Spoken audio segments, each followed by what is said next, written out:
Hey, this is Ryan from Web Eminence, and in this 3-minute tip, I'm going to talk about a question that I get asked a lot on some of my other image videos, and that is, what are the ideal image sizes to upload to your website? So I'm going to use this website as an example to show you some different image sizes because it has full width image in this slider here. It's got half width images at the bottom, and then it has a smaller image in this middle section. But before we look at the image sizes, we first have to understand why we choose different image sizes. And if we look at the viewport of my current monitor, a viewport is basically the size of the image in the browser. So we need to understand resolutions and viewports. I'm on a 20-inch full HD monitor, so it's 1920 pixels wide. So that's basically the max that we're going to want to design or upload our images at, because most browsers these days are at that size or smaller, whether you're on a smartphone, tablet, or like a full HD monitor. So with that in mind, when I'm adding full width images to a site like this, I don't go any larger than 1920 pixels wide, and probably something smaller, even in this case with a very detailed image.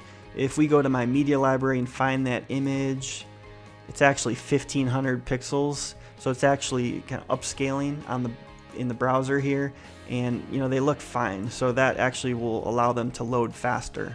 But if you did want this image to be even sharper, you could upload this at 1920 pixels wide, just to give it a little bit sharper resolution.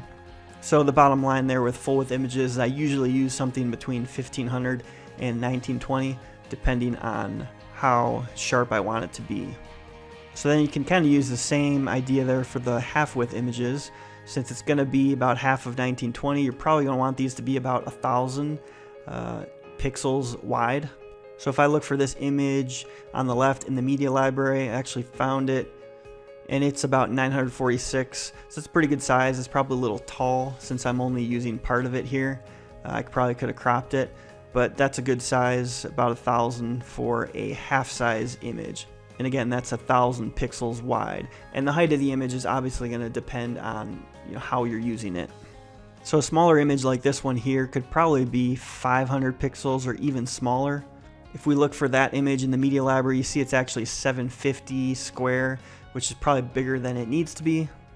So for an image this size that's displaying on half the page and only using about a quarter of the width, or maybe less, you probably could go 300 to 500 pixels wide. So that's a quick overview of product image sizes to upload to your website. It's kind of oversimplified, but I'm just trying to give you a rough overview of image widths because a lot of people ask and comments of some of my other image videos. So go ahead and check out those videos. Make sure to subscribe. I'll probably do some more in-depth videos on some of these image topics in the future. So we'll see you on the next video.